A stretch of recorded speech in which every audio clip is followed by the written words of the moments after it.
All righty, we're live. You hear me loud and clear? I hear you, Murph. What's going on, pal? Oh, not too much, not too much. So we're here tonight, and we're going to mostly discuss the Yankees, and that's absolutely going to be the topic of discussion for the evening. But since we haven't spoke for a little while, what do you got on your mind? What's going on? Um, just a brain fog, Rich. Um, I was watching the game the other night, Saturday night game 5, and the first thing that came to mind was my dad. My dad was Okay. a big Yankee fan. He was a Dodger fan. Dodgers moved to LA. He said, "Screw the National League. Giants moving, Dodgers moving. Get out. I'm a Yankee fan." And he got me. He got me hooked on the Yankees. 1976. We walked in that cathedral in the Bronx, and I remember the first view I got. It was Old Timers Day, and the first view I got was that sparkling blue of Yankee Stadium, the seats and everything. And Old Timers Day, Mickey Mantle, Whitey Ford, Joe DiMaggio. I mean, what a dose to first Yankee game to see all these heroes basically who he grew up with, my dad and stuff like that. And the game ended. Soto hit the home run, and I'm kind of waiting for the phone to ring, but it never did. We have to face reality sometimes. My dad passed away 2 years ago. I know he's watching from above, but I remember those calls when the Yankees would win a lot, and they did win a lot of World Series in the time that me and him were around, from 78, 77, 78. And of course, we went through a big gap there. And then, of course, in the 90s, 2000 with the Mets and 2009 with the Phillies. But, it's been 15 long years, Rich. And I Yeah. learned one thing about sports is never take anything for granted, because when the Yankees won that World Series in 2009, who would have thunk it would take 15 years to get back to the World Series? I mean, there were some failures along the way. LCS losses to the Astros, Tigers, just some bad showings and stuff. The Astros were like the who's your daddy to the Yankees. But and I know a lot of people are saying that, we took, and I know we'll talk some other stuff. We got a lot to talk to, but I know the Yankees, they said the Yankees backed their way into the World Series basically by playing Cleveland and Kansas City. But Kansas City and Detroit knocked off the teams that the Yankees should have played. So you can't blame the Yankees. You got to blame the Orioles and the Astros for screwing up. So we Now, come to look, October. right. That's something that I want to actually discuss with you a little bit, because you know what though, it's the teams that you have in front of you. Because you know what though, it's whoever, like the Mets had to play, whoever the Yankees had to play. They're professional baseball players too. They played good enough to get into the playoffs, and they played the teams that were in front of them. And you know what though, they made the playoffs. Why does it have to be that the Yankees had an easy route to the playoffs? Well, it doesn't matter. Everybody played. Everybody played 162 games. Everybody made the playoffs, and that's what the team that's who they drew. And listen, Cleveland's a young, feisty team, man. But you know what though, they just couldn't stay. They couldn't handle the long ball. But even Clase got bounced around. But we're going to talk about that too. But And yeah, I mean, I agree. Rich, this goes with other sports too. I mean, Yeah. if you're the number one seed, they're coming after you. I mean, we've seen it in football, we've seen it in basketball, hockey. It's always like an 8th seed that makes the Stanley Cup in hockey, So it's kind of hard. The professional sports leagues do not want the number one seeds in the World Series for some reason, Although we could all agree that the Fox executives wanted the Yankees and Dodgers in the World Series. Oh yeah, how can you go wrong with a New York and California Yep. rivalry? I guess they got exactly what they wanted. We could go into a little bit about the Mets after too. But I just I guess I was kind of like California dreaming, like I was saying. But just like they left they left a good taste in my mouth. About And that. So this is the most common opponent in the World Series. This is going to be their 12th time meeting each other. And then you have, in football, you have the Steelers Cowboys, although a couple of teams like 49ers Chiefs and Giants Patriots and Bengals 49ers, they met a couple of times. But you got Steelers Cowboys, and then in basketball, of course, you got your Lakers and your Celtics. yeah. Now the question I'm gonna ask you before we delve into all this is because this is gonna come into play a lot of stuff I've been thinking about. Like I watched the video the other day, and this girl on TikTok, I think she's prop queen. I think she is like she's a Ariel Epstein. Yeah, Ariel Epstein. Yep, yeah. yep. Whatever. She does like, she breaks down the games and stuff like that. But she posted a video the other day about, her and her grandfather at the Yankee game, and then Her drinking grandfather beer. passed And away then, a couple of weeks ago. Yep, yep. yeah. And I'm kind of like thinking, like, cause I've been, shooting around, like, watching how, down me and Aiden were, like when the Mets lost and everything. But, it's like, what is like your definition of like a fan? Like, why did you become a fan of like your said sport per se, or your team? Because it was just really like hit me kind of hard. Like when you look and the girl and she's crying because she would like to see that with her grandfather, but obviously, and that goes back even to, back, when Boston won the World Series that year. It's like, people were at grave sites, crying on gravestones. Why is it that you Yep. think that we connect with our team so, so much, and like why we become a fan of a certain team? Well, like we always said, Rich, sports are a diversion of life. It's a 3 hour, 4 hour diversion every night, 162 game baseball season. And then if your team's lucky enough to make the playoffs and your team did pretty damn good for what they started with in April. So I got to give them kudos as well, Rich. But yeah, I mean, being a fan is like sticking with your team. We see like a lot of these young kids, they'll hop on the bandwagon, they'll become a Mets fan, a Yankee fan, whenever team's winning. But you got to stick to it thin and thin, Rich, and that's why I respect you, because I mean all the heartaches you've had with the Jets and the Mets over the years. It's just like, I mean, how do you take it? But I've been lucky enough to see a couple of World Series, a couple of Super Bowls with my Buccaneers and stuff. But I think you just got to stick with one team, and it's just so. I just can't describe Saturday night like you talked about the prop queen with her grandfather, like me and my dad. Yeah, my eyes got a little moist on Saturday night. I wanted to watch this with my dad, and we saw all these World Series together, and you think it's going to happen every year, Rich, but it doesn't. And that's what makes sports so great, because even okay, Yankees payrolls 300 million, Dodgers payrolls 300 million, Mets payrolls 300 million, but you know what? You still got to play the games. And you know what? Cleveland could have actually come in with $100 million payroll and made the World Series. So you never know. I mean, look at Detroit. Detroit could have easily beat Cleveland. I mean, they had their number one starter on the mound the last game, game five. It could have been Detroit and Yankees, and you could have had Skubal pitching three games in that series. I mean, and that's another thing, Rich, with the starting pitching, but we'll go into that later on. But I'm getting chills right now just thinking about the Yankee.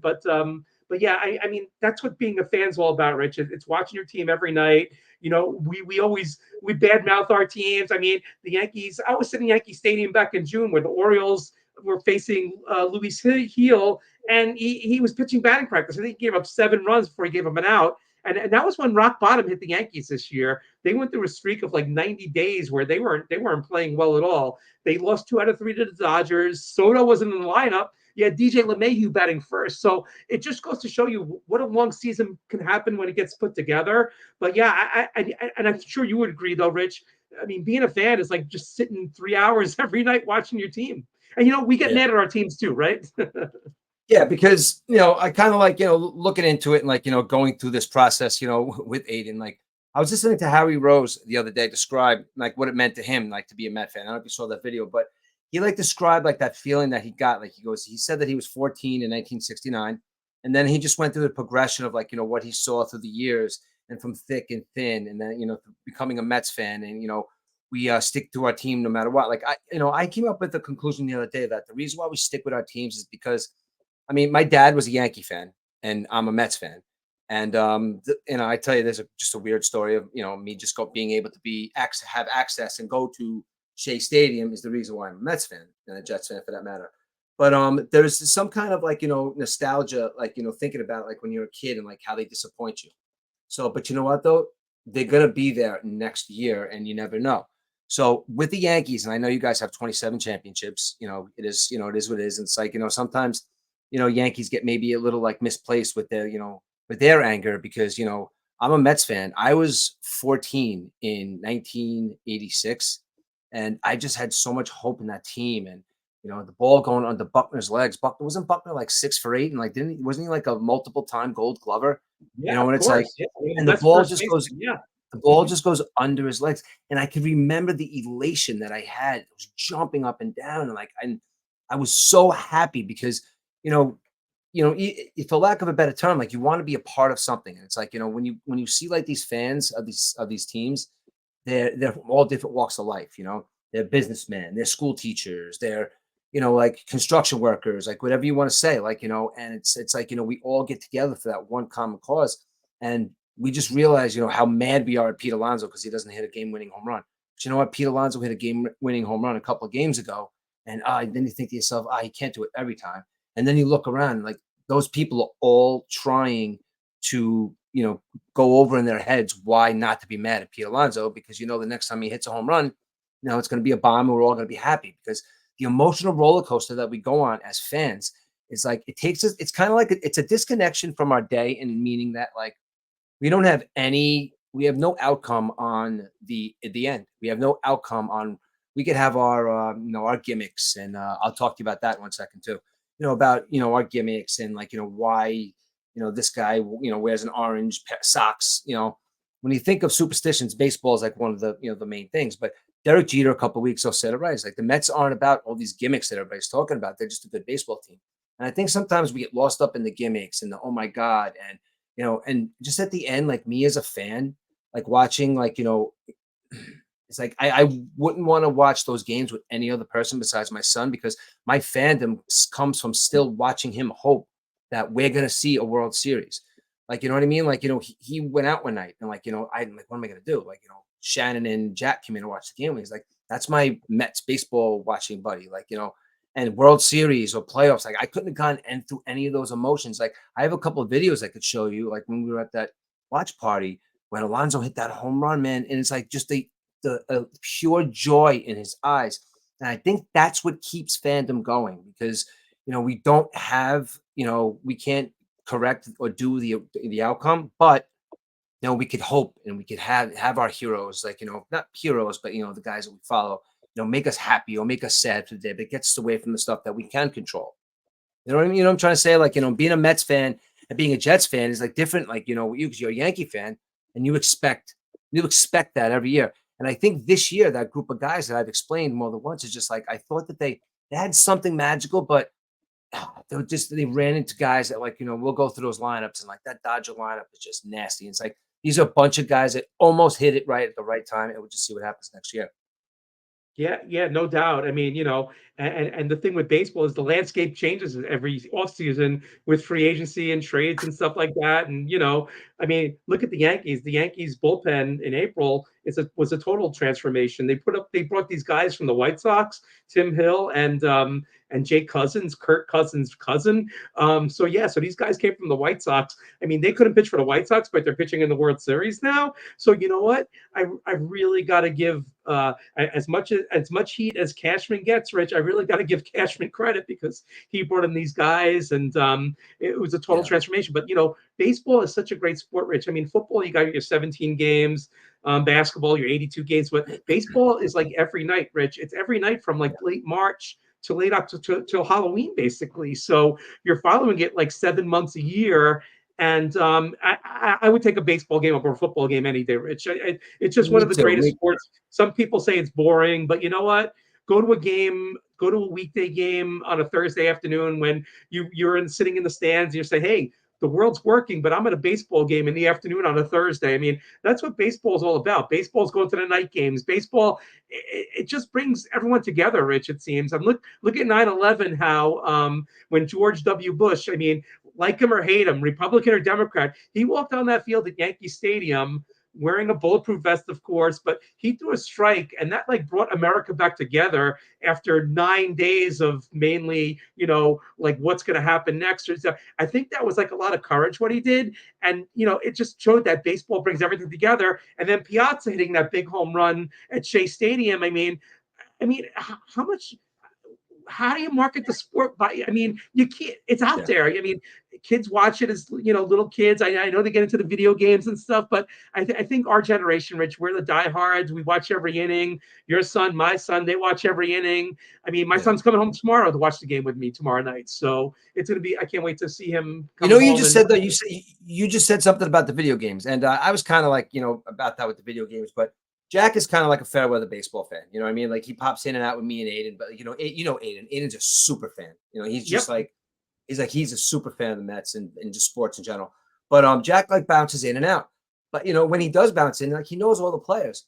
And he says like that, like during COVID and stuff, I played, MLB 2K, the show. I played it like every day, and I know these players. And it's like he like knows the players from that. Like, and but also he played, so he knows how the game is played. But he said, like, I played so much, MLB 2K or MLB the show, whatever, that he knows all these players, and it's like, so kind of like when he pops in with me and Aiden, but there's just so much. It's different though. Like when I look at Aiden, like Aiden takes it like I take it. Like I was. Let me just say my little goodbye to the Mets. Like we won't talk about them again. We'll go into real baseball, like what's going on now. But I really, like the other day, I don't think I put enough credit into what I was supposed to say the other day about the goodbye to the Mets. And it's like, this Mets team allowed me and my son to still continue, like, because that's our special time. We watch these games and we talk about it, constantly. Like, and he's always got these different ideas, and it's like it's a to have that every single night. Like, all right, what time are you going to be home? It's like, all right, I'm going to be on the couch by this. Like, to going to make sure we were there to watch that game.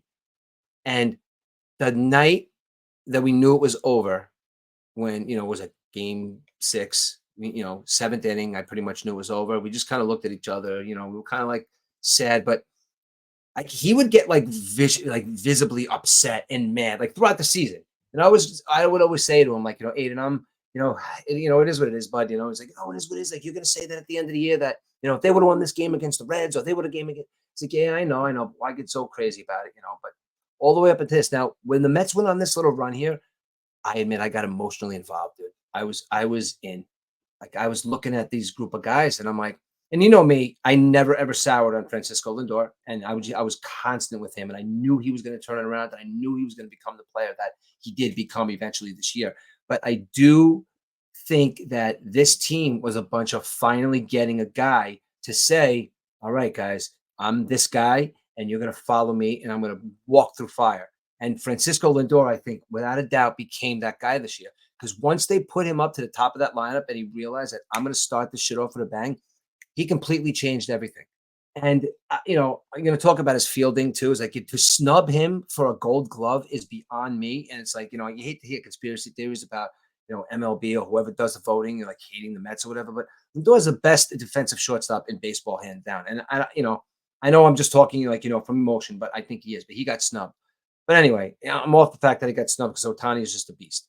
So just to watch that happen, and to watch, how upset and sad my son was and how I was, and I really got involved, and I really felt like that 14-year-old kid in 1986, that something magical was going to happen, and something, but they just couldn't get there. And I don't know if this team is going to be fully together next year. And I hope that nobody is talking in Pete's eye and, said in Pete's ear and says like, just, come here for this money. It's like, I hope Pete would stay. But I really don't want to see too many guys leave from that baseball team. And it's just like, kind of like, they were very, very fun to watch. And I just want to thank the New York Mets, like, because this show that we do is all about sports and why we watch them. And it's like, I want to thank the New York Mets. I want to thank, I want to thank Carlos Mendoza, who I was all over the first week in the season, and coach this team to where in April we're like, who the hell are these guys? These guys aren't going anywhere. To a team that, making strange moves, like, oh, that move works. Carlos Mendoza, thank you for taking this team and getting every last ounce of talent and just baseball and love for the game out of every single one of those players. And it's done to my soliloquy to the New York Mets. And I'll just say, Carlos Mendoza, you most of all, thank you for making this Mets team pull and fight and get to where they were and be here next year. And let's go next year. And also, you got to give credit to David Stearns too, because David Stearns brought in Mendoza, brought in some of the players as well. He's not actually the GM, but he's a good baseball mind. I don't think the Mets need a GM, but but Carlos Mendoza definitely a candidate for Manager of the Year. You've got to Absolutely. think, right? Unless he hasn't won it already. I mean, what a job he put together after that 0-5 start. I was sitting in Citi Field on opening day against the Brewers, and there was the whole Rhys Hoskins thing with Jeff McNeil. And I remember watching the Mets Tigers game. I think it was a couple of days later, and I remember Gary and Keith and Ron just saying how pathetic it was. There was like maybe 1,000 fans in the ballpark. I think it was like that Monday, Tuesday, Wednesday where the weather was really crappy. But they really turned it around. I mean, they had that clubhouse meeting, and I think it was that big home run. I forgot who hit the big home, but that's what got them started. I think in May or June, whatever. It might have been Alonso's home run, or I don't know, but Lindor definitely had a great season, overshadowed by the 55-55 that Ohtani did. I mean, you got to give. you got to give your hats off to the Mets. Yeah. They really had a great performance, and if their starting pitcher was a little bit better, Rich, I mean, they made do with what they had. Look at their starting pitching, right? They didn't have a number one ace really. Mania showed a lot, No. but these guys become free agents now. I think Severino, Mania, and see what happens next year. Severino filled in great. He filled his role perfectly. He ate up innings. He pitched well at times. You know what I mean? So I got to say, hats off to them. They just weren't. The Dodgers were the better team.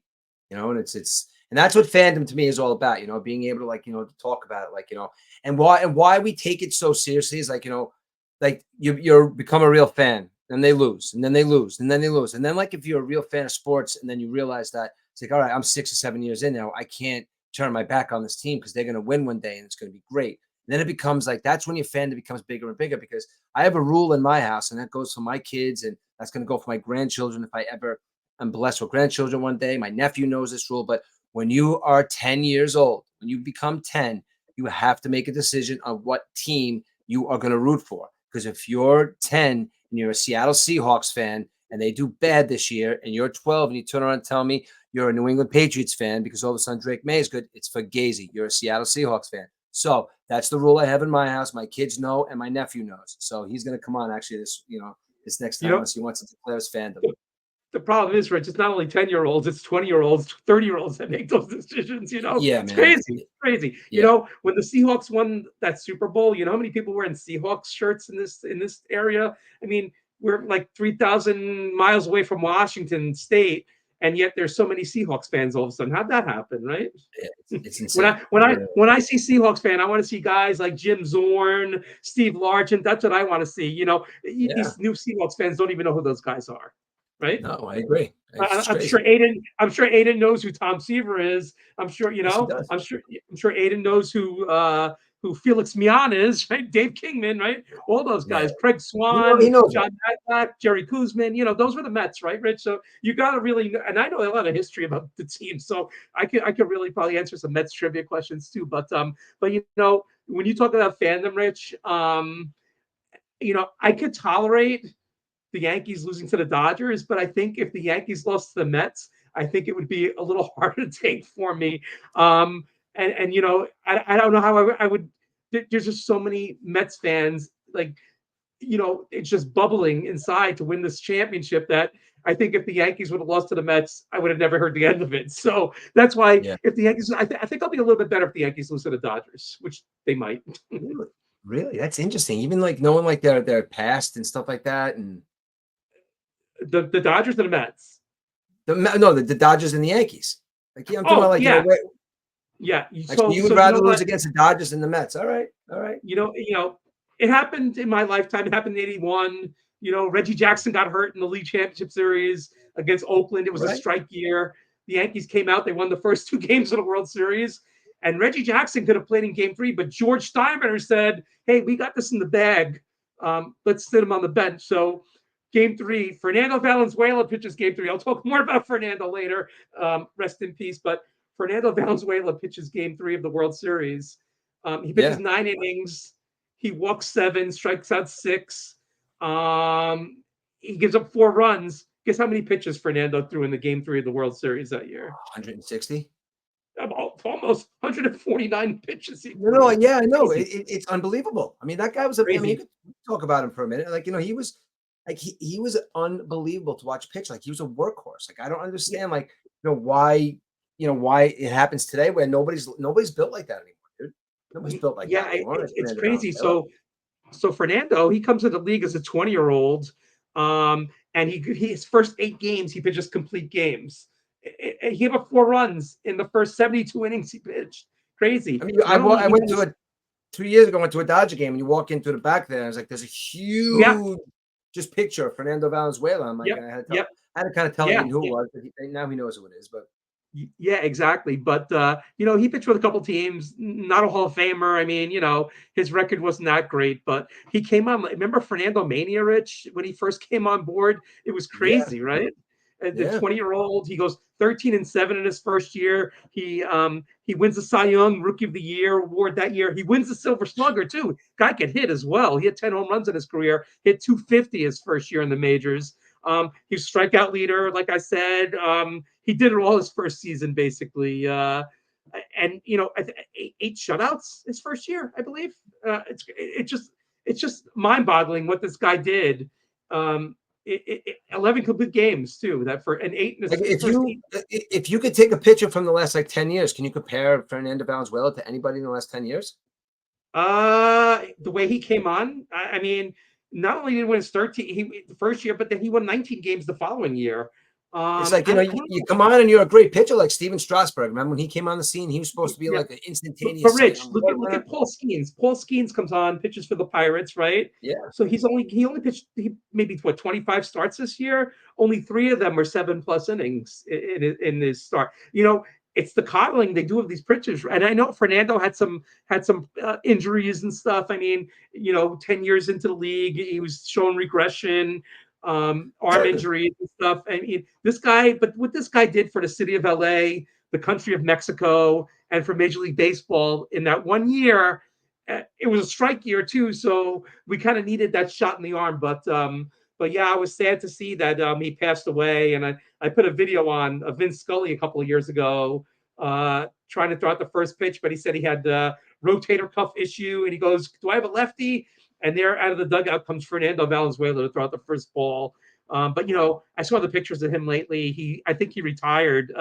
He quit. He left the broadcast booth in September, and the pictures of him. I think they said liver cancer was the ultimate for him Really? and stuff. But yeah, 63 years old, and his birthday is Game 6 of the World Series. So the Dodgers might have that Fernando narrative going into the World Series and stuff. So Yeah, you never know. So like I said, Rich, I've been there. Fernando pitches Game 3 of the World Series, and the Dodgers win the next 4 games. The Dodgers swept the Yankees. 4 games. 4 games. The Yankees won the first 2. Like I said, George Steinbrenner went to Reggie Jackson bench because he thought we had it in the bag, but never take anything for granted. The Yankees lose that series, and the Yankees don't go back to the World Series for another 15 years. It was 1996. So you see, 15 years, 15 years. So I could see it was like childhood of a waste, basically, from 82 to 95, nothing for the Yankees, and Don Mattingly too. Mattingly's career, nothing. He had that playoff series in 95. That was about it for him. Yeah. Poor guy. Now, one more thing what about about 81 World Series, Rich. Yeah. Dave Winfield came to the Yankees in 81. It was a free agent signing. And Dave Winfield in the World Series went 1 for 22 with 1 RBI. So he was dubbed by George Steinbrenner Mr. May. And we had a lot of people comparing that to Aaron Judge now, but Judge has shown some promise. He's had to hit a couple of home runs this in the playoffs thus far, but I think one of the keys is Aaron Judge has to hit in this World Series. That was going to be. Let me ask you a question before you get into all that, like hubbub. Like that's what I was going to ask you. I was going to ask you a question. Okay, like he's been. Now listen, Aaron Judge has been around for a little while, right? He's a journeyman, right? He's not a journeyman. You know what I mean? Like he's the best player in baseball, but he's been around for a little while, right? Now, there's a couple of Yankees on this team. Like I'm not gonna lie, I heard this conversation today on one of the sports talk shows, but it's a good point though. Like there's a couple of people on this Yankee team that I think that winning a World Series this year for them is paramount. I think. Now, it could be more than one, but out of a bunch of these guys on there that are there, it's like, it's not like, it's kind of like, it's like a new crop of guys, I guess you would say. Now, who is this winning a World Series? Who do you think it is most important for in that Yankee lineup or the Yankee team? Well, I'm going to give you 2 right off the bat. Definitely Aaron Judge. It's his first time there. We look at and if you look at some stars, like look at Dan Marino. Dan Marino makes the Super Bowl and he never gets back to the Super Bowl. So this is Aaron Judge's time to shine because, like I said, it's hard to make the World Series in baseball. So definitely Aaron Judge. And I'm going to go with tomorrow's starter, Garrett Cole. He's got to really come with his A game tomorrow. And if he pitches tomorrow well, he gets Game 4 and a potential Game 7. So definitely Garrett Cole tomorrow. He has to under no circumstances. He cannot pitch around Shohei Ohtani. He has to pitch to Shohei Ohtani. Like if anybody picks up that, because listen, not for nothing, the Mets went at Shohei Ohtani. I mean, during that series, they went at him. They struck him out. Listen, they killed him too, of course, because he kills everybody. But the Mets went at him. Garrett Cole has to go at him, man. and he has to go at him knowing that Mookie Betts is behind him, and then he has to go at Ohtani knowing that he's going to get murdered maybe for 5 or 6 batters, until he kind of gets sort of like, again, we'll go over the lineups later, but I think it's definitely Garrett Cole, and I think it's a big one for Aaron Judge, because now what do you think happens if, let's say, the Yankees do win the World Series, okay? And Aaron Judge he's there. He played. He did well. Like, he's got statistics like, Jazz Chisholm and, and Austin Wells. Like they did okay, and Stanton and Soto murdered. Like, what does that do for Aaron Judge going forward as like the Yankee team, or like, as his legacy, kind of like what's going to happen? What would happen? Well, Aaron Judge, if he wins the World Series, he definitely gets that legacy now. He could be talked about the Yankee greats and stuff like that. He could be talked about the greats already with his statistics, but the World Series is like the cherry on the sundae, basically. Garrett Cole, on the other hand, I mean, Garrett Cole was brought here about 5, 6 years ago, and he's had his ups and downs. Last year, he had the Cy Young Award year, but the Yankees, they did nothing last year. But this year with the injury, the thing with Garrett Cole, he doesn't have the amount of innings on that arm like a normal pitcher would have coming into October. So most guys would have 200 innings and then maybe another 27 innings in the playoffs going to the World Series. So that's a lot of wear and tear. So he's primed. I mean, we've seen him in the playoffs so far. He had a good start, pretty bad start, a so-so start. So he's got to show that consistency, Rich, which he hasn't really shown that much. But he's the guy. I mean, Yankees definitely have to steal one of these games in LA, just like the Mets had to steal the game in LA for games 1 and 2, and they did. The Yankees have to steal the game, one of the 2 games in LA, bring the series back to the Bronx, and then take it from there. But yeah, those are the 2. One more, I think it's important for Stanton too to win that ring, Rich. Giancarlo Stanton, his postseason statistics with the Yankees have been incredible. Babe Ruth style, we're comparing him to. And you know what? I'm going to go out on a limb, Rich. I think Stanton's postseason statistics get him into the Hall of Fame. Even with, he's got the numbers right now. He's got almost 500 home runs, I think, or something like that. Eric, he gets into the Hall of Fame, dude. I think, like, he doesn't need this season. I don't think, anyway. I mean, just knowing just watching him play, I don't know, again, like, you never know how people feel about him, but he's a consistent, he hammers the baseball, dude. In October. Oh my God, he hammers the baseball. No matter who's pitching, too. If like, you watch him when he gets up the bat and he's like 100% healthy, like his muscles pop out and he's just like, he does the same thing and just like bang. And he's a beast, man. And I guess, you know what it is? I guess maybe, I don't know, maybe selfishly, like, because again, I'd like to see Stanton do better than Judge if the Yankees are going to win. I don't know. Something about Judge that irks me, and I don't know what it is, man. I don't know. I don't know what it is about Judge. Something irks me about him, and I don't know what it is. But Stanton gets into the Hall of Fame, no matter what. And like you're talking about Stanton, I mean, if you saw Stanton's home runs, he swings the bat and the ball's going out. He's watching it, basically. I mean, he doesn't hit fly balls, Rich. He hits bombs. Yeah. So I think, like, you just brought up a good point. Like, he's been around a long time. Maybe he does say, listen, this might be one of my last hurrahs to do this. I'm just going to go balls out. I'm going to be Miami Marlins fucking, I'm going to just kick ass. I'm going to play the field. I'm going to get rub downs every night. I'm going to smash home runs. And, like, he's got to do that for how many games? 7 more games, dude. Why not go balls to the wall, dude? Just like, if you hurt yourself, was it worth it? Yeah, of course it's worth it, man. You win a World Series that way, dude. Yep, local guy, grew up a half hour from Dodger Stadium, loves playing in that stadium, hit one out as a Marlin, hit it totally out of the stadium, hit the home run in the All-Star game a couple of years ago at Dodger Stadium as a Yankee when he went out there. But yeah, I mean, I don't think you have anything to worry about with him when it comes to, like, partying or like drugs or drinking. I think he is like I'm not saying he's a dork, but I'm saying he's like, I'm going home. Maybe I'll have a glass of wine with my wife. I don't even know what his marital status is, but I'm just saying, like, he's just that all business guy. Man, he'll go home to his family. Maybe if he hasn't, I gotta look that up. I should have. But, like, I don't think that he just, has it in him. He's not like, I'm going to go party and go crazy. It's like he goes to maybe quiet places. I just think that this is his time, and I think he's going to. I think I'm calling. I think he's going to be the MVP if the Yankees win. Wow, MVP in the LCS and the World Series, right? Yeah, man. I Yeah, think he's going to be the MVP. yeah, and thank God the pitchers don't hit anymore. Because remember when the pitchers used to hit, Rich? That was the only time we saw David Ortiz. We saw him with a glove, basically. He never had a glove, so thank God the pitchers aren't doing the World Series because Stanton would have definitely been on the bench. There's no way he would have been in the field, and the Yankees would have lost that bat. But yeah, the guy crushes the ball, and you said with Aaron Judge too. I mean, Judge has to come alive. But the main thing for Judge is just watch out for that fence at Dodger Stadium. I mean, remember what happened last year? I mean, that really demoralized the Yankees in their season, basically. But the Yankees have another hitter in that lineup, Rich, that could do damage. And he's become a free agent at the end of the year. And it's not Alex Verdugo either. Who are you talking Mr. about? Juan Soto. Juan Soto, right? Are we really talking? We're going to talk about him. Well, tomorrow's his birthday, Rich, and what narrative would be great if Now, he? let me ask you a hypothetical question then, okay? Yep. Yankees win the World Series. Okay.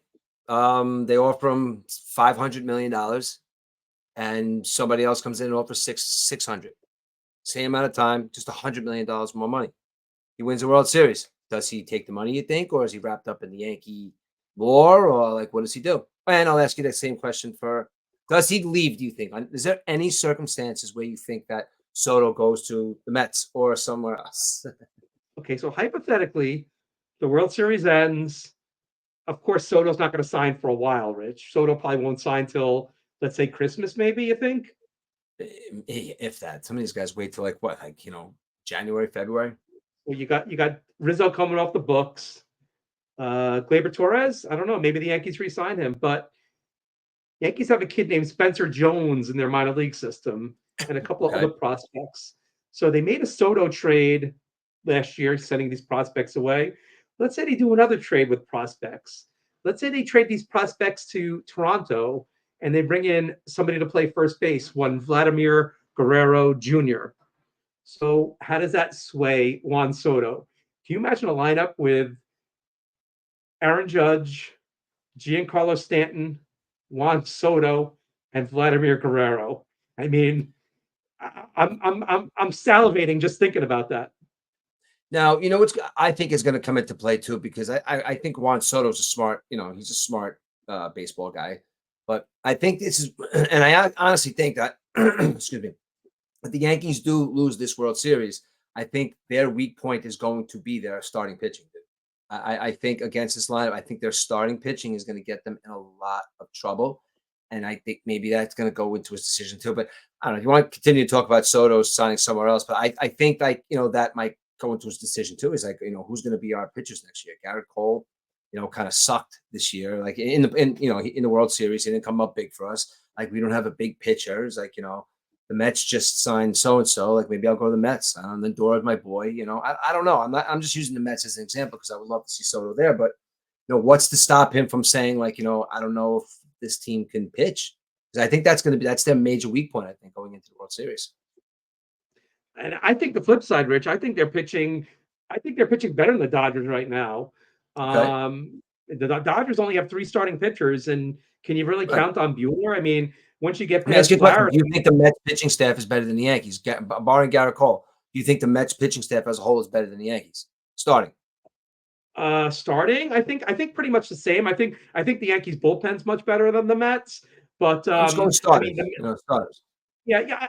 You know what? You can compare the starters one for one. I mean, I think Manaea had a great year, but you can't really give. Cole had a small sample size. He didn't pitch that much, but even the games he did pitch, he pitched pretty well. Rodon won 17 games for them this year. He had his ups and downs. Luis Gil probably going to win Rookie of the Year. I mean, he had a great season. So, and Clark Schmidt, your boy Clark Schmidt. I mean, and then you add Marcus Stroman as number 5. I mean, what team out there, Rich, can say they have 5 valid starters? You can't.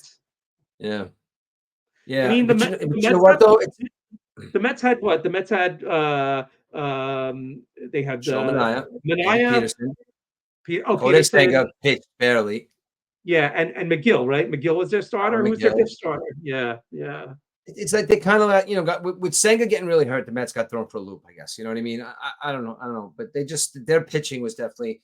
I think Peterson and I think Minaya as well pitched above their, the back of Hmm. their baseball card. I think, as you say, Hmm. you know what I Hmm. mean. It's like Yep. I think they pitched very well, and I think that that's one of those they rose to the occasion this year because they knew they had to once Senga went down, and they didn't know what Diaz was going to be. So maybe a couple of these guys put on their big boy pants and said we're going to have to give these guys a lot of innings. And Severino was always an innings eater too, so he was just probably like all right, let's just let's do what we can, and got them that far, got them as far as Yep. they could, and Hmm. and you know what you said this guy, what's his name, the rookie pitcher, Cease, right? Well, Louis Seal, Louis Seal. Luis Hill. Why do I get him confused with Dylan Cease?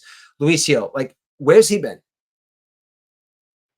He pitched one game against Cleveland, so And the what Yankees happened with had him?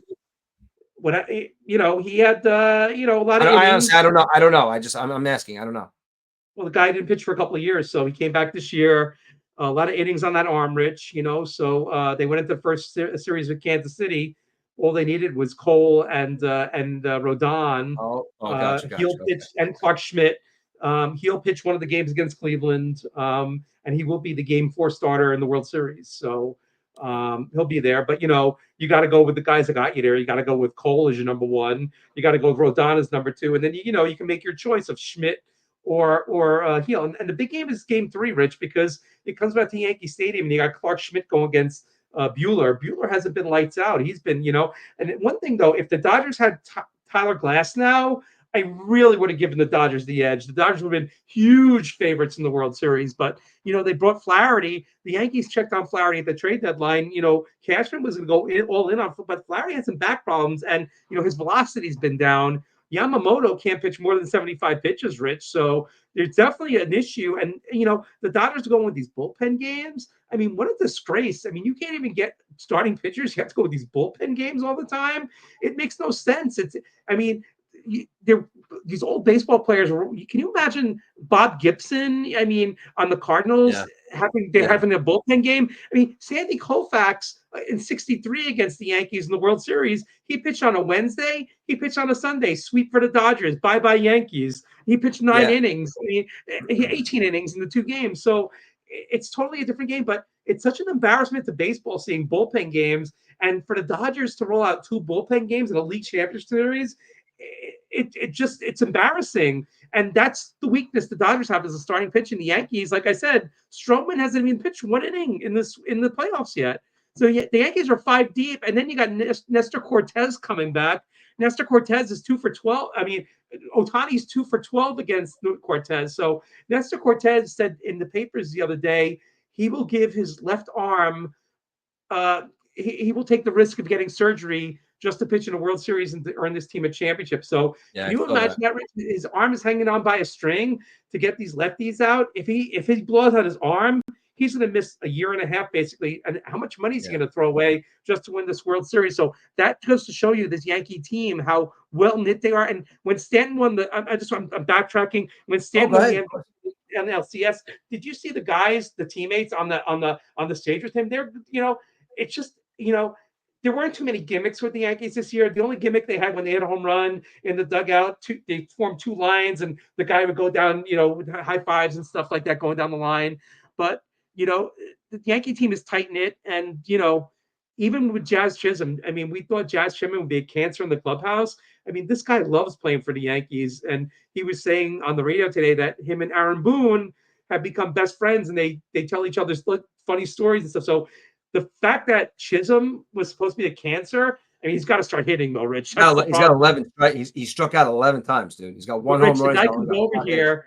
The guy comes over here and says, "Hey, listen, can you play third Yeah, base?" yeah, And he's yeah, playing yeah. pretty good That's you third got. base, right? So, Yeah, and of course. You and got to look give at him that. Gleyber Torres too. Gleyber Torres, the guy had a slump. He was slumped all year. The guy Yeah, is put at 11 the hits, guy's put number 1 in the lineup, first batting 5 first. RBIs, 11 hits, home Yeah, run. ever since he became first in the lineup, Rich, he's 11th in baseball in on-base percentage. And look in the playoffs, it was him and Soto, 1-2. It seemed like every game those guys were on base, 1-2. Soto, Torres, Soto. So, and of course, the copy base running, the Yankees ran out of a couple innings. Even John Sterling says they're running the bases like drunks, and boy, oh boy, that's got to stop. That even Chisholm too. Chisholm had a stolen base. He unorthodox slide. I mean, I don't know what these guys are thinking on the base paths, but that's the key to the World Series. I mean, the Yankees can't give the Dodgers extra outs, and No. they can't make stupid mistakes on the base paths because the Dodgers lineup will feast off of you Rizzo basically. Rizzo is known for that.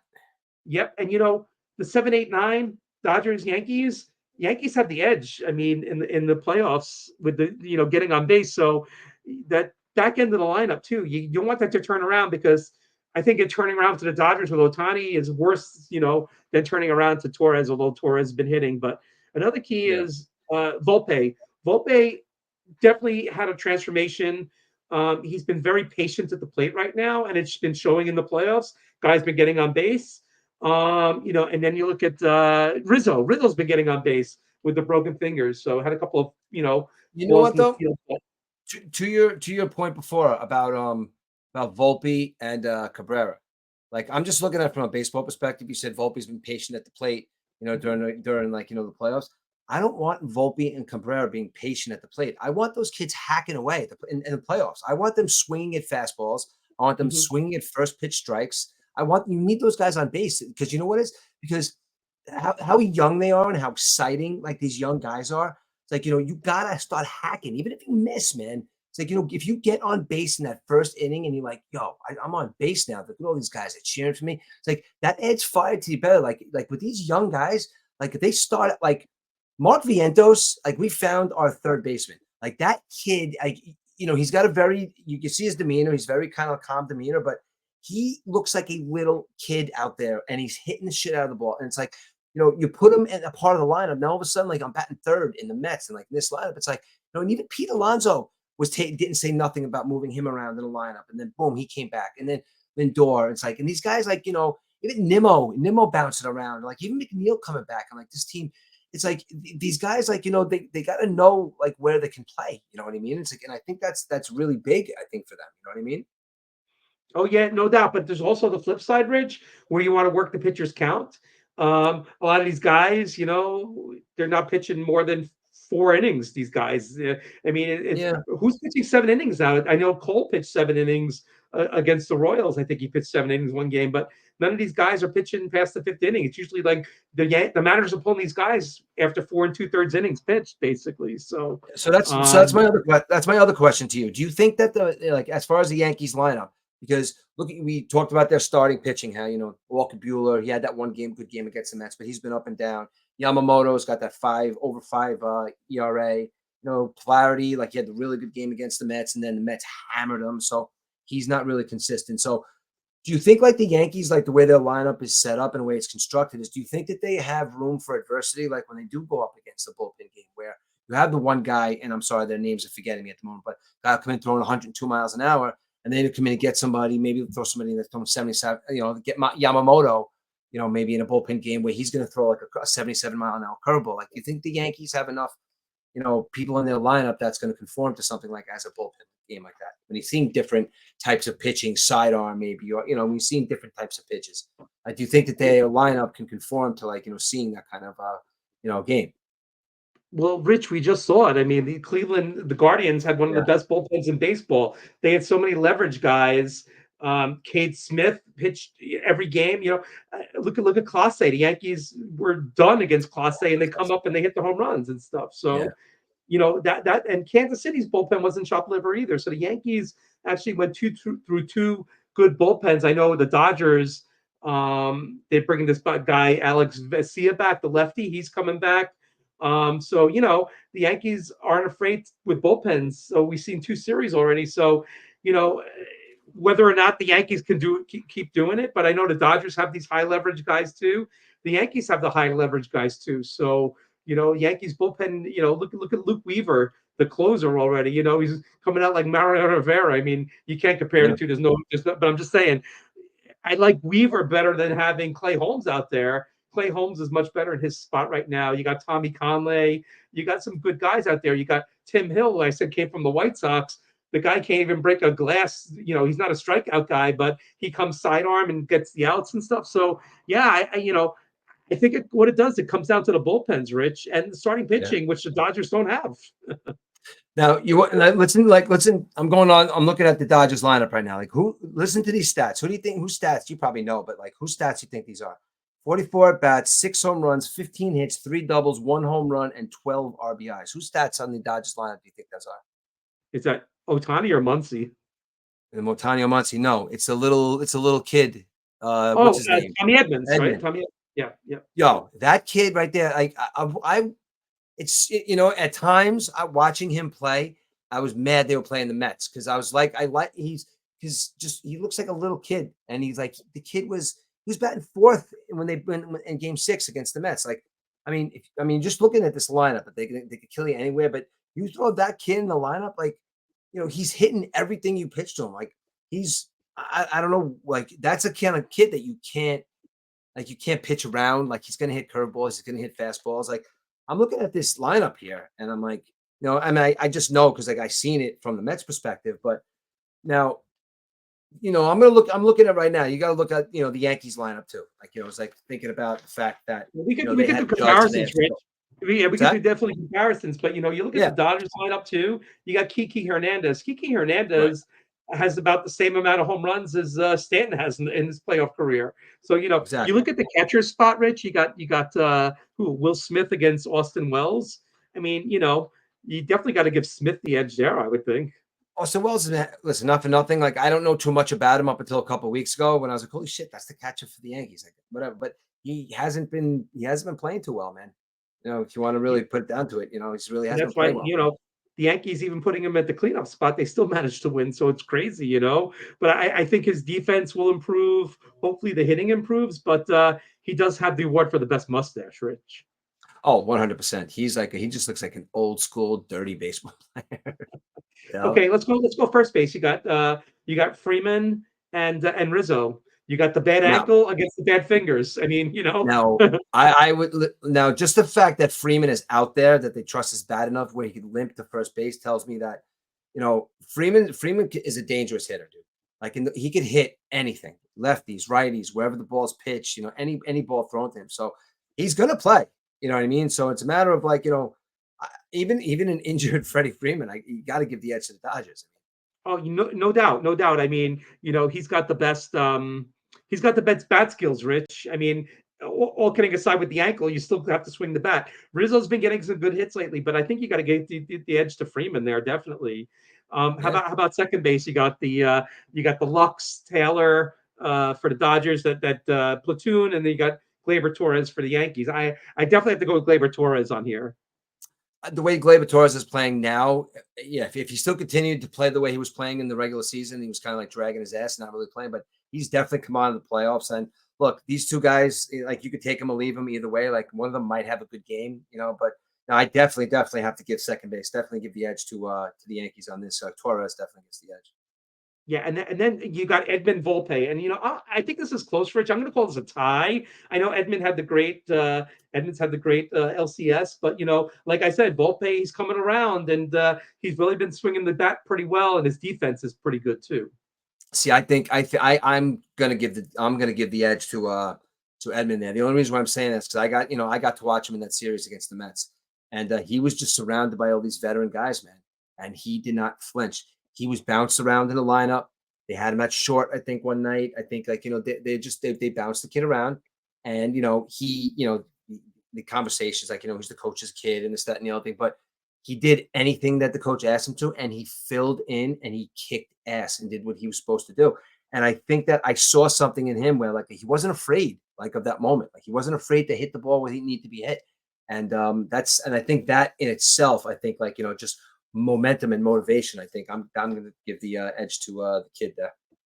Yep, and of course at third base you got Max Muncy and Jazz Chisholm, and sooner or later it's got to break for Jazz. He's got to start hitting, Rich. I mean the defense has been there, but Jazz, the hitting has not. I mean he hit the one home run against Kansas City in the ninth inning, which eighth inning the game didn't matter. Yankees had the game won, but yeah, Max Muncy had that streak against the Mets. What 12 at bats in a row he reached base or something like that. He's Yeah, a dangerous left-handed hitter, Muncy, but absolutely. Yeah. maybe the Yankees lefties can get him out. Yeah, see, I think I'm going to give the edge to Muncie there because again, I watched him like firsthand. I hate that guy, man. He's becoming like he's progressively coming that hitter that like always gets up to do something to hurt you. Like and like I said, 12 on base, 12 plate appearances in a row. It's like he's going to hurt you, and he's going to kind of play a good third base too. So I think that I think the edge has to go to the Dodgers there. I think with Muncie because Muncie's going to hurt you with the bat, and he's going to play pretty good third base. Yep. And then you got the outfield. You got the Hernandez brothers, Teoscar Kiki and Mookie Betts, of course. And then you got Verdugo, Judge, and Soto, of course. Very interesting. This I got to give the Yankees the edge on this. I mean, just because of the power alone.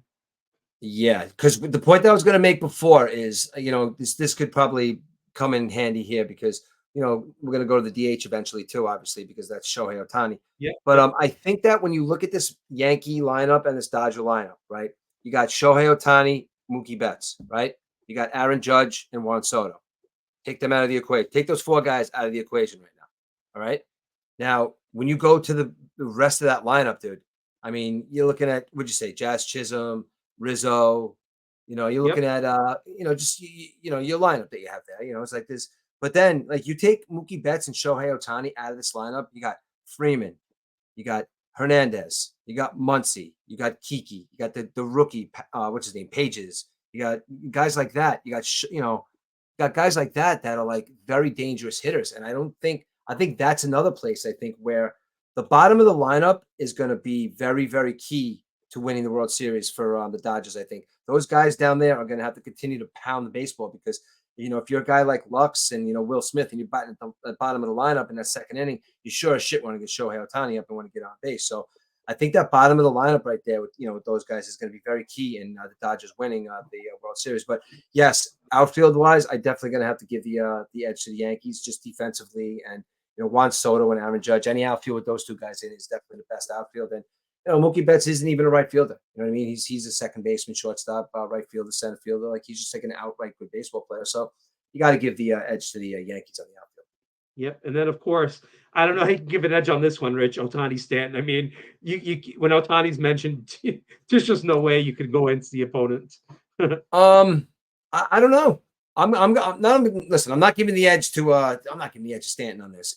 But you know what? It's kind of like this. I'm kind of going to equate it to Francisco Lindor being the MVP. I'm going to equate it to that. It's like, yeah, he had a great season for the Mets. Yeah, he had a great season all across baseball. Everybody's watching. All of a sudden, he get to Dodgers, like, fuck, Godzilla's there. So I think with Stanton, it's like it's like I'm here too, guys. Like he might hit 6 home runs, but I may hit 7, or I may have it's like so. I think he's going to outshine it, but I don't know. Stanton's going to be right there, dude. I think Stanton's going to go pound for pound with him in the World Series. Yep, exactly. And then, then you got the bench too. I think the Dodgers bench might be a little bit better than the Yankees bench. The Yankees haven't really gone to the bench that much. They have Trevino, the catcher. They got Trent Grisham, who hasn't seen the field yet. And maybe even DJ LeMahieu. I don't know why he'll be on the roster, but yeah, Yankees bench is definitely weaker than the Dodgers bench. But yeah, I mean, the keys are the Yankees. The key is Stanton, Soto, and Judge. They can't slump. They got to keep their consistencies going. And Judge has to start, where he left off. He did show a lot of promise in the last couple of games against Cleveland. So that's the key for the Yankees. And the key for the Dodgers is they got to keep their scorching lineup going. I mean, they've been doing nothing but hitting this past series. We saw the Mets series. I mean, Rich, it was a lopsided series back and forth. I mean, the Mets would blow the Dodgers out one day. The Dodgers would blow out the Mets one day. There was really no close games. So that's another key, Rich. Can the Dodgers win a close game? And the Dodgers had their ERA going to playoffs is for the 2 series. San Diego Mets is 4.3. The Yankees ERA is 3.2. So definitely the pitching edge there for the Yankees, I would think. Yeah, absolutely. I mean, you just look all over the place. I mean, it's going to be a good series, but there's two things. If two things had to jump out at me in both of these games for something, for either one to win. I think, like I said to you before, I think the bottom of the lineup for the Dodgers has to hit. They have to hit. That's just like, if they hit, the top of the lineup is going to do their job and they're going to score 2 touchdowns. And I think in order for the Yankees to pull this off and win the World Series, I think that they're starting pitchers. They're guys. They have to pitch. Cole has to be he's got to be a beast. He's got to get up there in a 1-4 and a possible 7. Like Rodon has to pitch, man. It's like Nestor Cortez. Like listen, it's all well and good to say you got to dig down deep, but if you feel like your shoulder's going to blow out, and it does, like it is what it is. But you're already telling us that it might. So it's kind of like, all right, do I trust you? So you got the guy in the witness protection program there, Clark Schmidt. Like he was hurt for a lot of the season. So it's like there's kind of like a lot of, I think, like kind of holes, not holes, but stuff that the guys that are there and they're healthy, they have to come through. So the Yankees starting pitching has to be, they have to be bulls. And I think that bottom of the lineup for the Dodgers has to come through. So, and like I said, Cortez could be the X factor, Rich, because you look at Otani, Muncy, Freeman. I mean, his herky jerky motion. I mean, that's perfect for getting these guys out. So, I mean, he could lead off an inning. You got Otani, and then Betts, and then Freeman. I mean, he can get. You have to face 3 batters. 2 out of the 3 are lefties, so he could definitely be the X factor in the series. But I expect. What's that? Here's one more question because we're doing the comparisons. Go ahead. Okay, one more question. Who's got the coaching advantage? Wow. I think I have my answer. I think Dave Roberts has a coaching advantage over Boone. I mean, just because I think a lot of times, I think personally, but you might be able to correct me, but I think Boone makes a lot of moves that are generally go with the flow with the Yankee organization, where I think Dave Roberts is becoming he's been there a long time, and not that he's becoming an old curmudgeon, but I think that he's gonna say like what he's gonna do is what he's gonna do, and I think probably there's more of that now because he's been there longer, and I think he has more of an easier problem saying "f you" to Magic Johnson, who's up there in the booth, or whoever it may be. That because he was basically telling. There was one night they were asking him questions, and they have to get rid of that stuff on the sideline where Ken Rosenthal comes and they have to get rid of that dude. It's so boring. But where he's saying like basically telling us what he's going to do. This guy's coming out in two batters, then he's going to go in for 1. So I think Dave Roberts might be on a mission right now because he's been getting a lot of shit for making it and not. So I think that the coaching advantage goes to Dave Roberts because I think that his job may be in jeopardy, maybe behind closed doors, but this is a team that it was a couple of years ago where it was all right. This team's pretty good, and maybe they make the playoffs. No, it's been 6 years of they better win the World Series. So I think that there's a lot of that going on in his head too. So I think Roberts gets the coaching edge just on sheer holy shit. Yeah, I'm tired of Dave Roberts, Rich. 20 years ago, stolen base. Yankees had the 3-0 lead. We know all that happens. Red Sox come back. They win 4 games to 3. And now in the World Series, I mean, Roberts has the World Series victory under his belt. Although it was the COVID year, nobody really talks about that World Series. And he's got the experience of being in the big games. This is, Aaron Boone.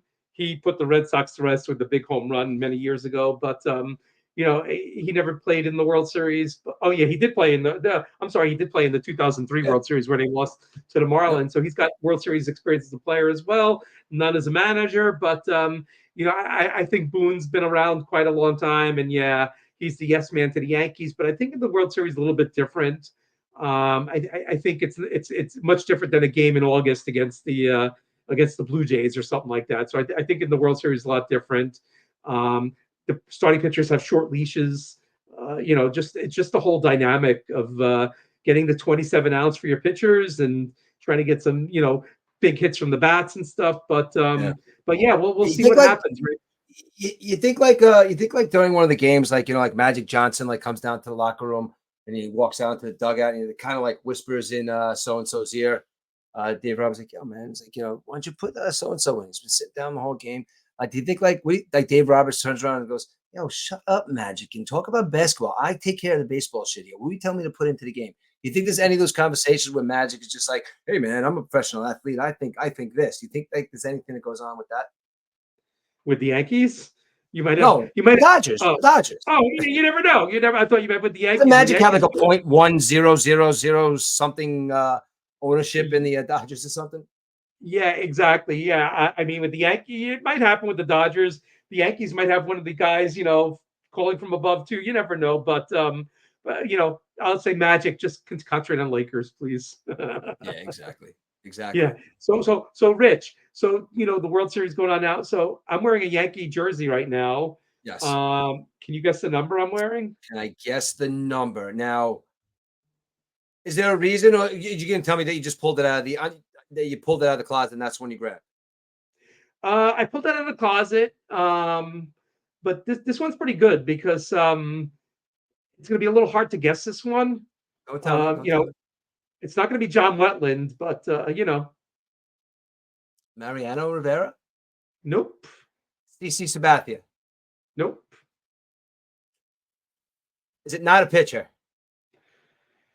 That would be giving it away, Rich. If you're giving it away, I'm not going to say what Da- position.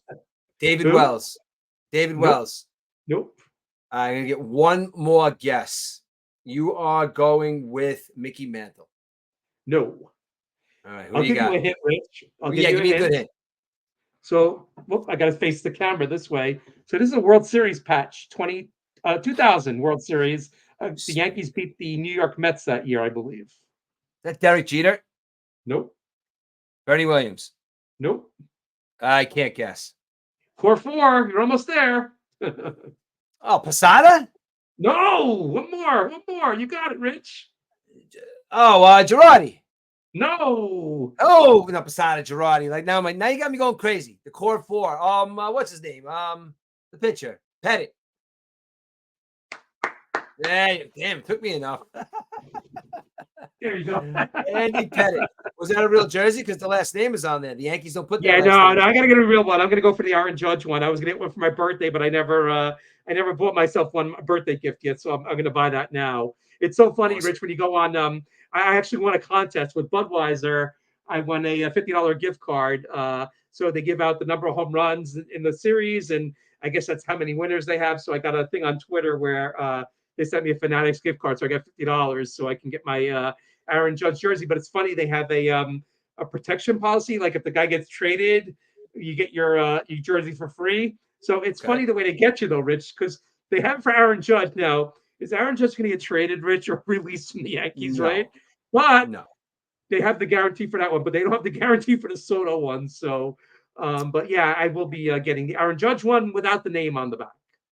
All right. Yeah, that's And also you can get the Star Insurance patch that they have at Yankee Stadium. With the advertising, you get that on your jersey for an extra $10-15. I think it is. What is that all about? What do you think that's all about? It just sticks out like a sore thumb to me now with the advertisements on the baseball jerseys. Did the Mets have one? I don't know if they had an advertising. Right? Yeah, Didn't they I have tried to.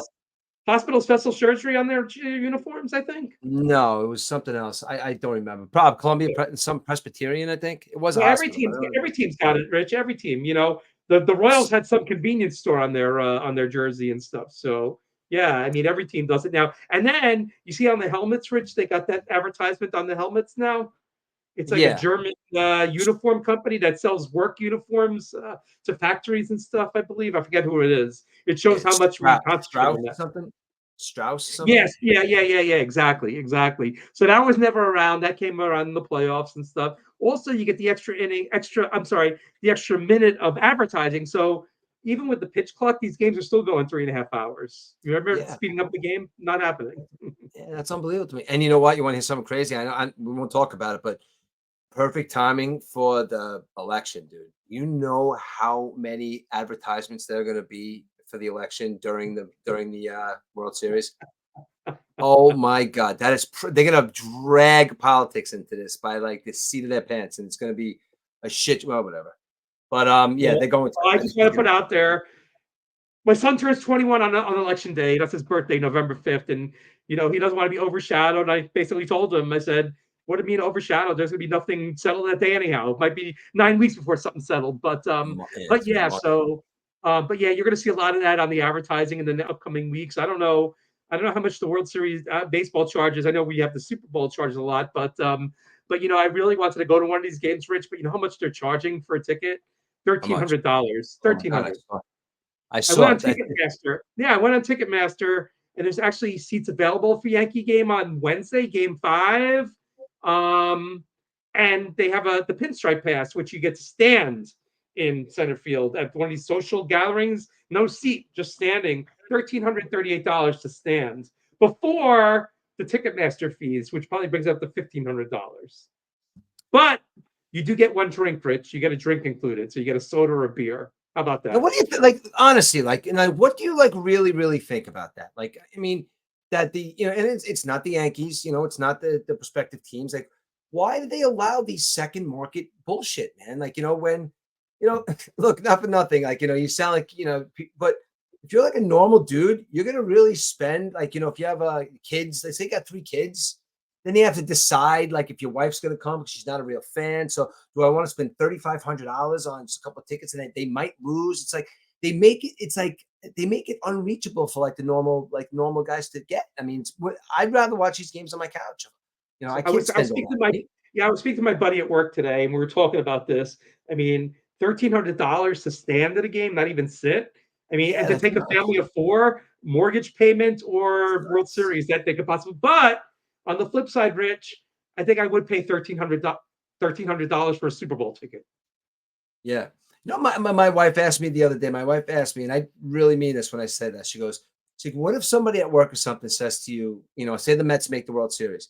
And what if somebody at work says to you, is like, I got 2 tickets, let's go to the World Series. Let's go to like, game one. Let's go to a World Series game. And like me and my buddy, he's got an extra ticket for me.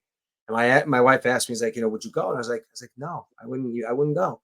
And Wow, she's like, really? why? He's like, even if it's for free? I was like, no, I absolutely wouldn't go. She goes, if Aiden can't come with me to a World Series game, I wouldn't want to go. I would stay home with him rather Hmm. than go to City Field with. I don't even care even what friend it would be. Like I would stay home rather than not bring him to experience that. Yeah, no, that's a pretty good rationale, Rich. But can you imagine though if it was Yankees and Mets? I don't think it would be $1,300 for a ticket. I think it would be $2,000 for a ticket. So how does one like how does one go about stopping that stuff? You know what I mean? How does one go about like like, all right, look, the Yankees are going to sell these tickets. And if there's no more, there's no more. You get a bracelet. You go down to Yankee Stadium. You're only allowed to buy 4 tickets. I mean, what's so hard about that? Like, why do they allow these secondary markets to? I mean, I'm sure there's somebody. If there's a game 7 at Yankee Stadium, the ticket's going to be $100,000, dude. Well, don't forget, Rich, SeatGeek, they're the official ticket seller of Major League Baseball. So they're affiliated with Major League Baseball. So it's allowed. Look at SeatGeek, $1,700 for tickets. It's crazy. And even the tickets in LA too, Rich, they're going for the same price, basically. Yeah, but once the secondary market takes over, they're expensive everywhere. Like if you look at Well, the the thing is, original. the fans, they have season tickets and they go during the season and then they make up their money by selling the playoff tickets. And, that's the way they do it, basically. It's like a business, basically. You're buying a full season ticket, you're getting the playoff tickets, and you're actually coming ahead of the deal, basically. Like, how do you feel? Like, I know a lot of people. I know some people. It's a good investment. Like, you buy season tickets to a Jets, or you buy season tickets to the Mets or Yankees. Like, it's a good investment. You know what I mean? Because you could probably double your. You go to the game, you pay for your games, and you make some money. You know what I mean? Because that's, I guess, the secondary market. But it takes away a lot of the fandom. I think, because of the way.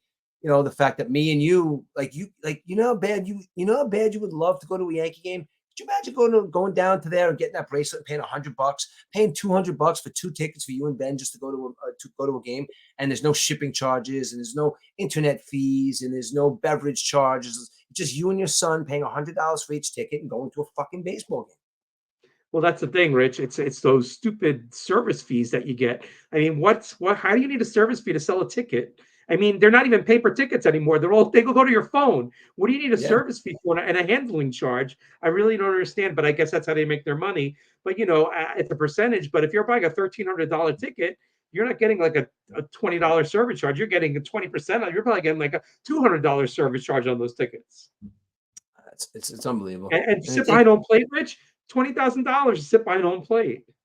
like, what people used to have when they were kids, like we just talked, circling back to the whole nostalgia thing and the fan thing about baseball is like, there's other sports like, when Jordan took that shot, or like, the catch, but little small moments in baseball, like I said to you, I think I said this, like, a lot of those sports are like, like football is like so fast paced, it's like one big moment. And then, like, like basketball, same thing, back and forth, just like one big moment. Like, baseball is a game of moments. And I know I said that a couple of weeks ago, but I really feel that way. And baseball is set up so it's like it's a game of moments, and like you get caught up in those moments, and to it kind of it's not like that anymore. I mean, do you feel that sense of like, the moments going away? Because I don't think because like they'll cut to, how visibly upset, not visibly upset. Like Francisco Lindor is a nice guy, but he's not going to say anything. But that night when they won, they won and they were celebrating in Minnesota, in Milwaukee. Walking. And the ESPN reporter was trying to get the interview with Francisco Lindor, and Francisco Lindor was like, "Oh, I gotta go." And the announcer was just kind of like standing there. It's like, they don't allow those like moments anymore. You know what I'm trying to say? Yeah, yeah. Well, with the dugout interviews too, like you said, Rich. I Ah, mean, that's enough of that crazy. already. Yeah, yeah, exactly. And not only that, did they had the mics on the players during the season too. So the players that have mics and they have balls getting hit to them, and I don't know. It changed. It's all about the media and stuff. But that's how the ratings get. People like to see that. I guess the kids like to see that. Who knows? I guess. So what do you think? Yankees and how many? Yeah. um. I think Yankees in six. Yankees in six, huh? I'm gonna have to say that I think the Yankees are gonna pull it out, but I think it's gonna go 7 games. They're gonna bring baseball fans as well as Yankee and Dodger fans on a wild ride. I think with this, I think they're gonna go to a game 7. So today was the appetizer. Today was the New York Liberty Parade. So hopefully there'll be another parade in about a week or two in the Canyon of Heroes. I think that's nice that they recognized, the Liberty as like, winning a championship. It's Yeah, I spoke to my mom today, and she was pretty disgusted that a former sports WFAN guy who switched stations was downplaying it. Saying that it should have never happened and stuff. And Mr. Sid, who he's got his famous from Imus, thought my mom wanted to call the show and say, hey, you know what? This is great for the girls and the women, of the world who enjoy sports because you know what? New York hasn't had a championship in how many years? And the New York Yeah. Liberty have been around for 27 years. So you know what? Give the New York Liberty their due and let them have their parade and stuff like that because it's great for the city. Not only that, it brings revenue to the city. A lot of people are in the city today. They're spending money at restaurants. So for Sid Rosenberg to go on the air and downplay this, I mean, come on, Sid. You know what? You can't downplay it, but you also have to realize too that there's one person that you have to thank for that, and she plays in Indiana. And that is the She and look, like, she should it's be on great one for of the the girls, phones I'm not saying, today. but they have to start these other chicks, I'm sorry, the other women have to start realizing that this girl is putting their game on the map, dude, and Mhm, she's mhm. making the game better. So stop with the bullshit with this Angel Reese, and she needs to shut her mouth. It's like, you're not you know what? And I hate to say, like, the other night, for the Liberty, I guess I don't know how many games they played, but the other night, Liberty could have won, and what's her name, Sabrina Ionescu, Yep, yep. missed the shot. Mhm, And mhm. again, I'm paying attention, and I turn around. The first thing I said to myself is, who would have made that shot? Caitlin Clark would have made that shot. So she's gonna be silent, and she's just gonna, take her licks and everything. But you know what, though, at the end of the day, she's the reason why people are saying, "Holy cow, there's a Liberty parade." You know what I mean, or whatever it is. So she's the And reason that. Rich, how we work this into our basketball coverage with Fishkill, we do the girls' games, and we saw a lot of girls this year saying they, Caitlin Clark, and Good. who's your favorite team, the Las Vegas Aces, whatever. I forget. I think that's her name. So a lot of these girls are getting into it now. And I can't wait to speak to some of them in March and Yeah. talk about this because it really came out to the scene like gangbusters this year, the WNBA, Rich. A lot of fans, and I wonder what the ratings were for the championship. I didn't see anything, but definitely more, probably double, triple than from the past, basically. Yeah, I would assume so. I would assume so. These Yep. girls are out there playing every day. They're banging around. Like, these girls, they're hungry to play. Like, unlike their male counterpart over there in Philadelphia who doesn't want to play every day. These girls are playing every day, and can you believe this guy, Joel Embiid? Can you believe this The guy? NBA started yesterday, right? And already he wants to take some time off, right? Him and Paul What, what George, right? On the same team now, what's the right? story? And they're saying like, I don't know, Paul George is from an injury from last year, and Beebe is just like he's already saying that they're going to set, like, the NBA is already saying that they're going to be on top of him, or the team, for giving him too many days, or too many whatever. This guy is supposed to be the MVP or one of the faces of the NBA, and this is what he's doing. The first, I don't understand the whole load. Again, I don't want to get into with you about the whole load management again because I know we got to that was one of our epic feuds that we got into. But this is getting ridiculous now, Eric. Where it's kind of saying like the coach is saying, Joel Embiid may only play in home games. He may not even go on the road because he needs his rest. Like, what are we even talking about right now? Like, it's getting to a point where I don't understand where their heads are at. Now, if you're a fan of the Philadelphia 76ers, Rich, how do you feel about that? I mean, I the am guys super after pissed. games. Of course, he can't win MVP. You have to play 67 games to win the MVP now. I think that's the new rule or something like that. But yeah, I mean, it's just ridiculous that the season just started yesterday. Did he play any preseason games, Rich? Did he play in the No, preseason he at didn't. all? No. And the thing is, how about this? And you know what though? This guy has been very outspoken the last like year or two because he's kind of like pissed off about a lot of things with the NBA. But I want to see Allen Iverson go down there and just smack him in the head or something. And say, what are you doing? Like Allen Iverson's like one of the faces for the 76ers. Like, he almost brought them a championship. So it's Right. like, why doesn't he go down there and say, what are you guys doing with this load management, dude? He goes, I'll go out there and play 48 minutes. Are you kidding me? It's embarrassing for the NBA, dude. And that the other night, like I thought it was going to be, the Knicks and the Celtics, like, yeah, but 29 3-pointers, dude. How was that fun basketball? You just kind of like take one dribble, you pull back, and you take a shot. I mean, look, granted, it's hard to hit a 3-pointer in the NBA, but everybody's perfecting it, and it's become a game of like, when are we going to score 200 points in a regular season game? Oh, it's coming. It's coming. The All-Star game had happened, right? But getting back to that for the Celtics, I watched the game, and you could definitely tell that the Knicks have to find some chemistry. I know it's only the game one and stuff, but it's going to take a while for the Knicks to get that to gel. I know they were coming off the good year last year. Some people said, they're going to win the championship this year, but I think the Celtics are a well-oiled machine, Rich. They might, they're going to do it again. I think in my But you know mind. what though? That's the thing. I literally, Aiden said to me the other night, the Celtics are on, the Knicks are on. I'm like, I literally cannot pay attention to basketball until like January because Yep. and just knowing that they just don't play their hardest, knowing that there's players out there that are taking breaks for rest. It's like, and if I got to hear, oh my God, Bronny James was in there for 3 minutes the other night and he got a rebound. What are we doing with the NBA? Like, what is LeBron James doing with the NBA? And again, I don't want to go on a rant about how much I can't stand him because I can't, but what are we focusing on in the NBA right now? It's like, it's an unwatchable. The first 3 months are unwatchable, dude. Look at the cartoons I put on Facebook, the NBA cartoons. But yeah, the NBA doesn't really start till Christmas anyhow. Usually, I mean, they have that stupid tournament now. That tournament last year where Oh, God. yeah, and the Lakers won it. Yeah, it's absolutely ridiculous. It's ridiculous. Yeah, I can't anymore with that. It's crazy. It exactly. really is. So It's crazy. I got a question for Rich. Yeah. Shoot. Not basketball related, but uh, the Mets are out now, right? Yes. A lot of Mets fans are Jets fans, right? We could say Yes. that. A lot of Giants fans are Yankee fans.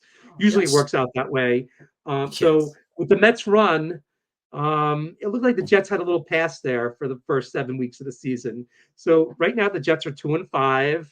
They fired their coach. Aaron Rodgers, I call him LeBron Rodgers because he has that LeBron in him. He's got to say on what happens on the team. So they bring in Devontae Adams. The Jets are 2-5. They got a pretty favorable schedule the next 4 weeks, I guess. But now that the season's over and you're focusing all your time on the Jets, how do you feel about the season and what's going to happen? I mean, there was promise Right. going in, but Yes. 7 games through, and they already 5 losses.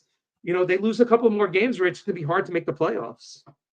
Now, I thought this through again, going into the season, thinking that, you're going to have a different product on the field, because we have Aaron Rodgers there, I don't know what happened I don't know what's going on with Garrett Wilson. He may even take a step backwards this year.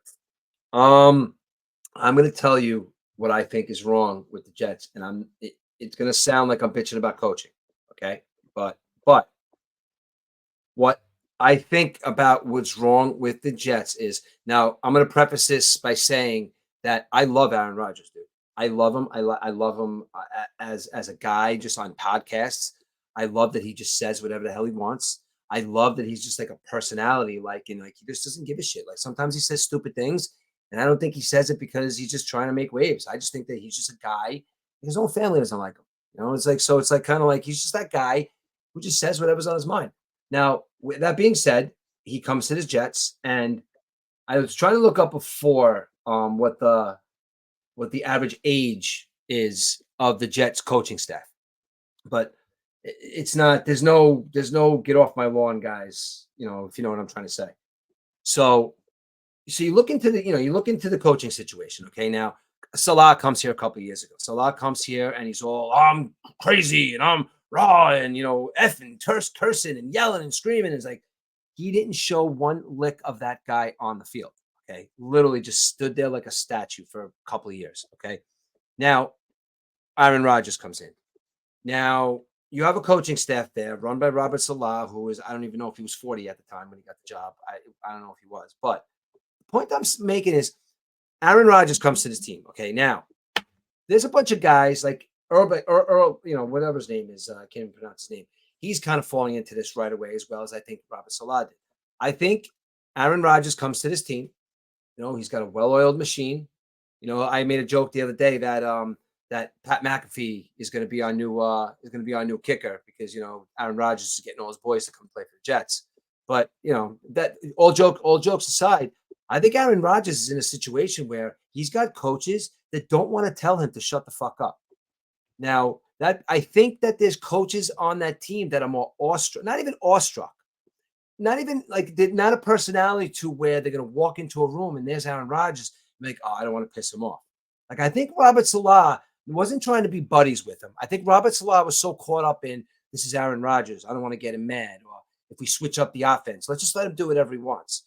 Now, and I think that all the coaches on the team fell into that with Aaron Rodgers. And I think Aaron Rodgers being who he is, he's like, all right, well, these guys aren't doing anything. Well, maybe I got to try and do something. So maybe he was giving the plays or maybe if he was coaching. But all I know is there was a lot of penalties that went into the Jets losing those 5 games. And that's discipline, dude. And that comes from a place where if you're going offsides 3 times in the same 4 down set of plays, it's like there's something wrong with discipline there. There's something wrong with, you don't trust your cadences or whatever it may be. So, and we have a defense that should be an all-world defense. Where's Quentin Williams this year? Like, where are these guys? Like, they're supposed to be ripping people's heads off.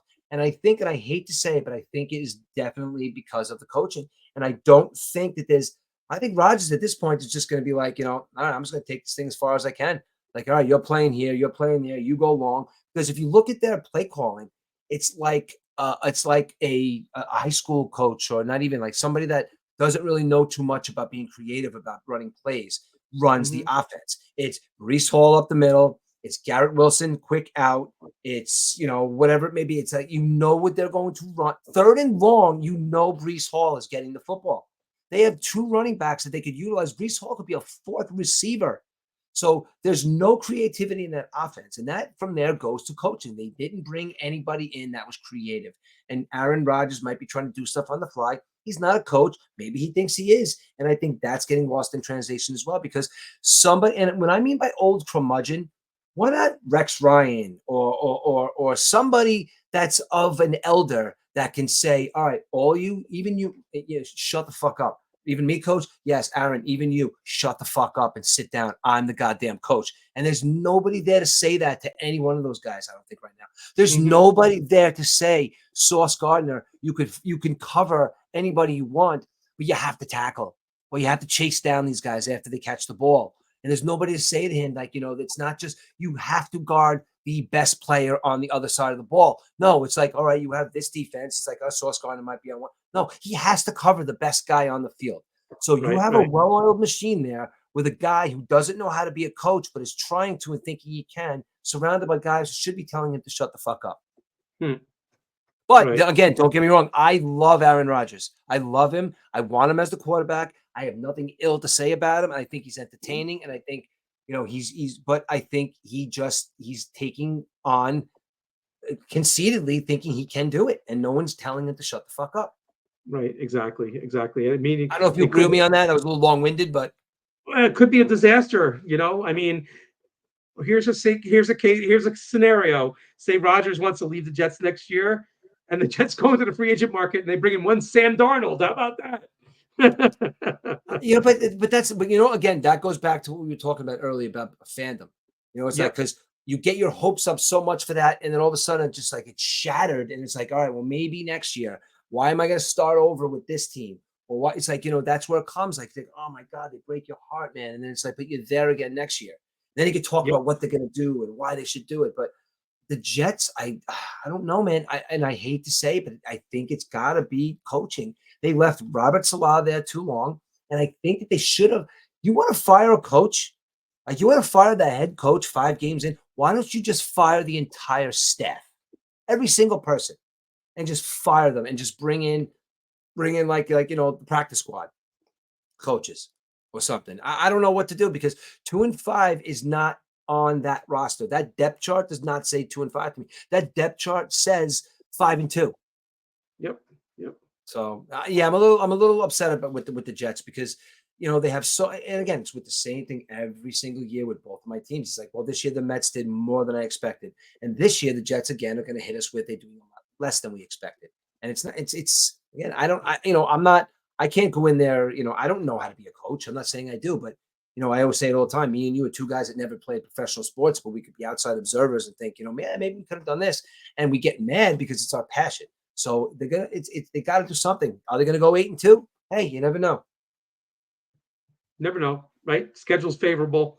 They got a couple of easy games coming up and stuff. So, you can always dream, Rich. Long way to Yeah, go, right? I guess, man. I guess. But So I also like the weather, Rich, another hobby of mine. And yeah. I just want to put it out there. Halloween, Mhm. you ready for this one? Yes. 80 degrees next Thursday for Halloween. 80, 80. So you're telling me that I could actually wear my birthday suit for Yep. Halloween? Yep. And you know what? Just don't give away donuts, if you know what I mean. Because I'm the guy. Remember, I had that bagel thing, Rich. Absolutely. I worked at the Yes. nudist colony, and I served a dozen That bagels was a good with one, no dude. hands. How about that, huh? Yeah. That was definitely a good one. Yep. Definitely a good one. Exactly. So I'm ready for this World Series, Rich. I'm gonna get Okay. a good night's sleep. I'm All gonna right. wake up tomorrow. I'm gonna work tomorrow, and 8:08 tomorrow. I'm gonna be like in all my glory. Well, I will definitely be watching because I'm interested to see what's going to happen. But like I said in a previous video before, I will be pulling for the Yankees. I want the Yankees to win. It's not going to ruin my day if they lose. It's not going to be like, if the Dodgers win, I'm like, oh, that's cool. I'd like the Yankees to win, but I want you as a Met fan. I know you couldn't do this for me because we had this conversation. I will not be actively rooting and jumping down, waving my pom poms, but like, all right, yeah, let's go, Yankees. Let's go. Come on. Win it for New York, man. So that's my thinking of what's going on here. But if they win, I'm not going to join in on the pouring champagne either. I'm like, oh, Yankee fans, that's awesome. Go Yankees. But it's baseball season is over right now in my eyes. If the Yankees win, I will take a bottle of beer, shake it up, and pour it over my head on my driveway. That'd be a good idea. I haven't had a drink in like 2 years either, dude. Well, no, I I had just that drink. My wife and I, when we went away, Jody and I went away, and I made friends with the maitre d' at the restaurant. And we're sitting down at the table, and I see 2 glasses of champagne coming to the table, and you know what? Bottoms up. I had to do it. I I've can't had just say thank you. just for a second here. I had literally I've had 2 beers in the last 2 years. Now Wow. I just stopped, because you said something to me one day, and I can never get that out of my head. Like, Oh, when you said to me, "Oh, I haven't," I was like, "I don't drink," and I'm like, "Why don't you drink?" He's like, "Oh, I don't know, it just didn't make me feel good, or just, it wasn't really doing anything. It doesn't do anything for me." And you said that to me, and then like one day I woke up and I'm like, no, I never had a problem. Like, I'm not right, saying right. like Me I went neither. there. Me neither. I just like in my own mind, I woke up and I'm like one morning and I'm like, I have a little bit of a headache, and I had like 4 beers with my buddy last night. Like this, I don't feel good. Like it just doesn't make me feel good, or like, so I just like stopped. I'm like, I smoke a little bit of weed there, but other than that, it's like I just don't, I stopped enjoying it. Like, because and if I did drink a little too much, like, oh, the headaches and the stomach aches, but I got it. Like when you said to me, it's like it just doesn't do anything for me. I was like, I got it. I'm like, Just doesn't do anything for me. So there you go. I'd So rather, you inadvertently helped me out with something. Yeah, I'd rather you 4 slices of pizza, Rich. Yeah, let's do that, man. Yo, now we can do that. We could throw down with a chicken parm hero or something. Yeah. Oh, yeah. Would I have? No, I saw this guy on TikTok today. A beautiful chicken cutlet, fried chicken cutlet with 2 pieces of Sicilian pizza. Chicken parm hero, dude. Oh, I'll be at Rossi's Deli on Tuesday. I have to go to a doctor out there, so I will be getting my famous sandwich: the chicken cutlet, salami, fresh tomato, olive oil and vinegar, fresh pork, fresh. Maybe I'll do the provolone. That sounds good. Yeah, some sharp provolone on focaccia. How about that? That sounds fantastic. All righty. Like I said, you got Okay. yourself a good night's sleep. Get yourself a good night's sleep. And I'm going to get myself a good night's sleep too. Tomorrow is Friday and heading into the weekend. And I don't know, dude. Good luck tomorrow night. I'm going to shoot you a text before I'll give you a call before the game. And good luck with your Yankees tomorrow night. Thanks. And yeah, we'll see my mood next week on the podcast. Yeah. All right, dude. All right. This is the Murf and Edubbs show brought to you by Keep Talking 365. And hit that subscribe button, guys. And we both got TikTok pages now. They're getting some traffic. So if you guys like us, head over and hit that. You got to put some of these band. You and I talking on TikTok now. Now that I got that. Now that I re-upped whatever I told you, I got the other plan going now. Now I can break it down into 60 seconds. Yeah, that's how we'll get the viewership now and stuff like that. So yep. All right, dude. All righty. I'll talk to you later. Good luck to the Yankees. Okay, Murph. Peace out. Thank you so much, everyone. All right. Go later. Yankees. Okay, bye. See you later. Murf and Edubbs show. Keep Talking 365.